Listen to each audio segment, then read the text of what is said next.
Halo Bujang, terima kasih sudah mengklik video ini dan selamat datang di channel Uzumaki Film. Channelnya Zomblo friendly banget.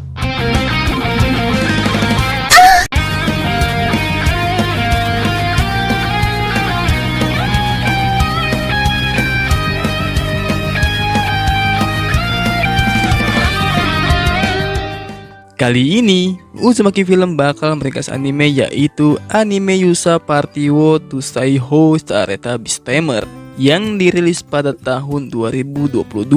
Masih baru banget nih. Sebelum masuk ke alurnya, biasalah jangan lupa jempolnya dulu biar warna biru atau putih dan tincet warna merah yang bacaannya subrek. Tapi kalau udah warna abu-abu itu udah enak bedah, swear. Ya udah, kita langsung aja ke alurnya. Di awal scene diperlihatkannya bisa dibilang seorang pahlawan yang sedang dikeluarkan dari partinya. Sebelum masuk cerita si abang pahlawan ini, kita bahas kekuatannya dulu. Oke, pahlawan ini memiliki kekuatan yaitu Beast-Tamer. Beast-Tamer merupakan kekuatan bisa berkomunikasi dan membuat kontrak dengan bermacam hewan. Karena itu, saat dalam pertarungan dengan partinya, kekuatannya tidak cocok untuk bertarung. Ya, bisa dibilang jadi super tuang. Ia bernama Rensuron. Anjir, ribet banget cuy namanya. Karena namanya ribet bet, jadi aku panggil dia Asep aja. Soalnya si Asep suka banget yang namanya ngeharem ya guys ya. Oke, lanjut. Saat itu, Asep sangat berjuang keras walaupun dianggap beban sama tim partinya. Akan tetapi, Asep ini masih kebingungan dengan keputusan kaptennya yang mengeluarkannya dan menganggapnya hanya lelucon. Saat itu, Arios nih sang kapten menggertak perkataan Asep. Kemudian, Lin pun menjelaskan alasan Asep dikeluarkan dari partinya, yaitu Kamu adalah beban, Asep. dan kekuatan Asep hanya bisa mengintai musuh dan membawa barang-barang bawaannya. Kemudian Asep yang mendengar itu dari mulut ketuanya dan temannya pun terkejut kalau ia hanya menjadi beban di timnya. Karena Asep resmi keluar dari party, Arios pun meminta perlengkapannya dikembalikan. Karena itu Arios dan timnya yang mengumpulkannya. Kemudian Asep pun pergi meninggalkan timnya. Kasihan si Asep cocok. Setelah itu Asep hanya merenung dengan mengingat kejadian saat ia berpetualang bersama tim pahlawannya, yang isinya hanya hinaan dan cacian karena lemah. Saat lagi merenung, tiba-tiba Asep dihampiri 3 bocil atau lato nggak tuh cok, yang meminta untuk menjinakkan burung. Kemudian bocil lato itu sangat excited sampai ia ingin mempunyai kekuatan Beast-Tamer seperti Kakang Asep. Setelah itu Asep pun memutuskan menjadi petualang dan tidak lagi bertujuan untuk mengalahkan Raja Iblis. Setelah itu Asep pun sampai dan mendaftar sebagai petualang. Karena Asep tidak begitu tahu dengan aktivitas petualang, ia pun meminta resepsionis menjelaskannya. Kemudian setelah itu Asep masuk tes petualang. Saat itu resepsionis terkejut dengan kelas Asep dan agak ragu untuk seorang Beast-Tamer menjadi petualang. Tetapi Asep tetap melakukan tesnya, yang dimana Asep harus membunuh 10 goblin dan mengumpulkan 20 herba. Singkat cerita aja, Asep pun berhasil mengumpulkan bahan-bahan tersebut. Saat lagi berkemas, Asep pun mendengar suara teriakan dari dalam hutan. Kemudian Asep pun langsung menghampirinya. Sesampainya di tempat, Asep terkejut nih dengan adanya singa barong yang sedang memojokkan seorang ciwi. Ini mulai nih. Asep yang melihat itu langsung menyelamatkannya. Akan tetapi karena kekuatan yang jauh berbeda, Asep terpental saat menyerang singa tersebut. Lalu singa barong pun teralihkan pandangannya ke Asep dan Asep mengulur waktu agar si ciwi bisa kabur. Tetapi si ciwi malah melawan singa barong itu, dan ya, singa itu pun berhasil dikalahkannya. Setelah melihat kejadian itu, Asep terkejut kalau ciwi itu adalah ras terkuat, yang dimana ada ras naga, ras spirit, ras dewa, dan ras neko. Kemudian ciwi itu pun pingsan karena terlalu banyak mengeluarkan energi. Asep yang melihat itu langsung menolongnya pastinya. Singkat cerita aja, ciwi itu pun telah sadar. Lalu ciwi itu pun memperkenalkan dirinya, ia bernama Kanade. Saat itu Asep penasaran dengan Kanade yang berada di hutan biasa ini. Kanade yang mendengar itu pun menjelaskan kalau ia hanya berkelana karena ia tinggal di gunung dan merasa sangat bosan. Ia pun memutuskan untuk berkelana. Setelah itu, Kanade pun meminta menceritakan tentangnya. Saat dalam perjalanan, Asep sangat bahagia karena masih ada yang mendengarkan ceritanya. Setelah bercerita, Kanade pun gak terima dengan perlakuan tim party pahlawannya ke Asep. Asep yang mendengar itu pun menjelaskan kalau ia adalah beban dan tak baik Asep berada di party tersebut. Karena suasana sudah membaik, Asep pun tidak sadar memegang kepala Kanade. Dan dari situlah Kanade membuat kontrak dengan Asep. Kemudian Kanade pun membuat party petualang dengan Asep. Nih Kang Asep tahu aja cewek cakep di empat. Lanjut. Setelah mengumpulkan bahan-bahan, Asep pun lulus menjadi petualang dan guild petualang Horizon mengakui Asep sebagai petualang rank F. Kemudian Asep berniat giat mencari duit dan mencari penginapan untuk menaikkan ranknya. Asep yang berambisi, ia pun mengajak Kanade untuk langsung mengambil misi. Akan tetapi saat berunding tiba-tiba ada abang-abang Papeda yang melihat ke arah Kanade. Yang dimana abang ini baru pertama kali melihat ras Neko bersama manusia. Kemudian abang Papeda ini pun mengajak Kanade untuk minum bersama dan menyuruhnya meninggalkan Kang Asep. Kanade yang mendengar itu pun menolak keras, karena Asep lah yang pertama telah menjinakkannya. Asep pun memberitahu kalau dia adalah Beast-Tamer. Abang Papeda yang mendengar itu langsung menertawakan kelas Asep, karena sangat mustahil ras Neko terkuat bisa dijinakkan olehnya. Kemudian karena Bang Papeda ini gak percaya dengan kekuatan Asep, ia pun mengajak Asep untuk adu panco dengan bertaruh Kanade. Singkat cerita aja, Asep pun menerima tantangan itu, dan pertarungan pun dimulai dan ya, Asep pun memenangkan adu pancol tersebut. Kemudian resepsionis pun datang karena adanya keributan, dan resepsionis pun membereskan abang-abang Papeda yang kalah telak oleh Asep. Setelah kejadian itu, Asep terkejut dengan kekuatannya yang tiba-tiba kekuatan fisiknya naik drastis. Karena dia mendengar itu pun menjelaskan jika ia sudah membuat kontrak dengan ras terkuat, otomatis kekuatan fisik Asep diperkuat, yang dimana sekarang Asep kekuatannya setara dengan ras Neko. Lalu Asep dan Kanade pun pergi menyelesaikan misi. Sesampai di tempat, Kanade pun terkejut dengan misinya hanya mengumpulkan rumput, padahal Kanade sangat bersemangat untuk berpetualang. Lalu Asep pun menjelaskan ke Kanade kalau ia hanya petualang rank F yang hanya bisa mengambil misi simple terlebih dahulu. Lalu misi pun selesai dan Asep Kanade pergi melaporkan ke guild. Tetapi tiba-tiba Kanade mendengar suara keributan. Asep yang tahu dari Kanade, ia pun bergegas menghampiri suara tersebut. Sesampainya di tempat, Asep dan Kanade melihat seseorang kakek-kakek yang sedang dirampok oleh skuad taring hitam, yang dimana taring hitam ini memiliki histori yang sangat buruk dan memiliki 100 bandit. Asep yang melihat itu pun berniat untuk menanganinya bersama Kanade. Kemudian Asep pun meminta Kanade untuk melindungi kakek tersebut. Saat itu Asep dan Kanade pun langsung menyerang para bandit tersebut. Karena Asep solo versus squad, Kanade pun khawatir dengan Asep saat itu. Akan tetapi, Kanade percaya dengan potensi yang dimiliki oleh seseorang Asep sebagai pro player Beast-Tamer lokal. Dan Kanade tidak bisa lepas dengan pertarungan Asep dengan para bandit itu, yang membuatnya, nih cuplikannya. Fuha. Setelah selesai menghabisi para bandit, kakek itu pun berterima kasih dengan Asep dan Kanade. Saat itu Asep tersebut khawatir dengan pembalasan para bandit itu. Asep yang mendengar itu dengan tampan dan berani, ia pun ingin menghabisi semua bandit taring hitam tersebut. Lalu Asep dan Kanade pun pergi ke tempat persembunyiannya. Kemudian sesampai di tempat, Asep melakukan penyerangan dengan lebahnya, dan Kanade pergi mencari bantuan untuk menangkap para bandit. Di sisi lain, guild pahlawan, Lin dan Mina gagal menyelesaikan misinya. Karena gagal melakukan misinya, Lin pun menyalahkan seseorang kelas Beast-Tamer di dalam partinya. Karena Beast-Tamer tersebut hanya bisa menjinakkan satu hewan saja. Berbeda dengan Asep yang bisa menjinakkan hewan dari 10. Beast-Tamer yang mendengar itu terkejut apa yang dibicarakan oleh Lin dan Mina. Karena normalnya Beast-Tamer cuma bisa menjinakkan satu hewan saja. Kalau udah lebih dari itu tidak masuk akal coy.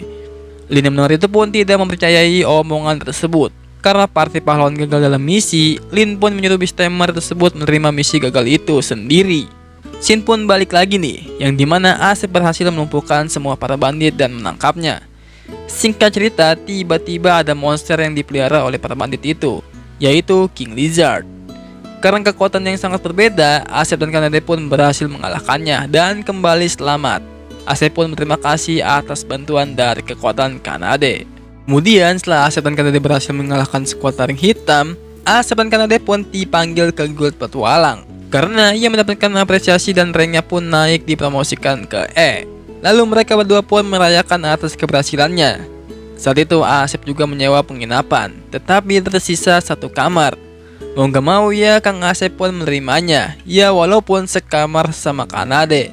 Asep saat itu memutuskan ingin tidur di luar. Kanade yang mendengar itu pun langsung menahan Asep, karena Kanade tidak mau teman berharganya tidur di luar. Asep yang mendengar perkataan dari Kanade, ia pun menerimanya. Lalu saat Asep sedang tertidur, Kanade pun menyimpulkan kalau Asep adalah orang yang baik. Karena di antara manusia yang ia temui saat berkelana, banyak sekali manusia-manusia yang ingin menangkapnya untuk uang, keserakahan, dan kejayaan. Anjir, kayak pesugihan cok. Tetapi berbeda dengan Asep. Asep melihat Kanade sebagai gadis. Itulah yang membuat Kanade bahagia. Di semua kebahagiaan yang didapat Kanade memikirkan Asep yang dikeluarkan oleh partinya, dan Kanade ingin menyembuhkan lukanya. Keesokan harinya, Asep dan Kanade pergi biasa melakukan aktivitas misi guild petualangnya. Saat mereka berdua setoran hasil misi, resepsionis itu memberitahu ke Asep kalau ada berandal yang muncul di jembatan selatan, yang dimana berandal itu suka menantang semua orang yang menyeberang jembatan tersebut. Lalu resepsionis itu pun meminta Asep untuk menerima misi tersebut, dan hadiahnya 5 keping emas. Asep yang mendengar itu langsung menerimanya tanpa pikir panjang lagi. Kemudian sesampai di tempat, Asep dan Kanade dikejutkan dengan sosok naga bonar. Naga bonar itu pun langsung berubah wujud dan menantang Asep dan Kanade. Asep saat itu terkejut dengan penampilan naga tersebut. Setelah naga itu pun memperkenalkan dirinya, ia adalah bernama Tania dari ras naga. Tania ini hanya berlatih di jembatan, karena ada ras naga saat usia 15 tahun, mereka akan berkelana untuk menjadi naga terkuat. Saat itu karena Kanade dari ras terkuat juga, Tania pun berniat melawannya untuk bahan latihannya. Jika tidak, Asep dan Kanade pun tidak bisa kembali ke kota Fuha. Kanade yang mendengar itu pun langsung menerima tantangan Tania. Lalu pertarungan pun dimulai, yang membuat Asep sedikit terkejut dengan kekuatan Tania. Setelah itu, Tania pun langsung melanjutkan serangannya dengan semburannya. Tetapi gara-gara semburan api itu, buntut Kanade kebakar, membuat Kanade langsung marah dan langsung menyerangnya. Dengan kekuatan fisiknya, mereka berdua bertarung sangat sengit. Saat Kanade dan Tania bertarung, Asep ingin membantunya, tetapi ia lengah membuat Kanade dan Asep dilempar oleh Tania. Tania yang melihat kesempatan itu langsung menyemburkan api ke arah mereka berdua. Ya, untungnya mereka berdua masih selamat. Tania pun dibuat kagum oleh Asep dan Kanade karena sudah bertahan selama ini. Kemudian Asep memiliki rencana dan Kanade mengulur waktu sampai 5 menit. Selanjutnya Kanade pun langsung menyerang Tania dengan semua kekuatan fisiknya. Di sisi lain, Asep sedang mencari burung untuk menyerang Tania. Setelah mencari burung, Asep pun kembali ke pertarungan dengan membuat koloni burung menyerang Tania. Tania yang merasa dipermainkan dengan serangan burung bapak, tiba-tiba saat ia ingin mendekati Asep, tubuhnya mendadak lemas, tak berdaya. Lalu Asep pun memberitahu kalau burung tersebut bulunya sangat beracun. Tania yang mendengar itu pun mengakui kekalahannya. Setelah kejadian itu, Asep ingin membawa Tania dan berbuat janji. Tetapi Tania menolaknya, karena dia yang mendengar itu langsung menghukumnya dengan menyentuhnya. Kemudian Asep kembali ke guild petualangnya untuk mengklaim hadiah questnya. Saat itu resepsionisnya terkejut dengan adanya seorang ciwi yang berbuntut naga. Asep yang mendengar itu langsung menutup-nutupinya. Lalu Asep, Kanade, dan Tania pergi dari guild dari petualang itu. Saat di perjalanan, Tania terus pamer dengan orang sekitar dan bocil lato-lato dengan penampilannya.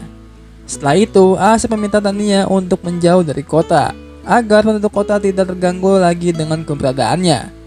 Tetapi karena seorang naga harus terus bertarung, Tania pun memutuskan untuk ikut bergabung dengan Asep dan Kanade.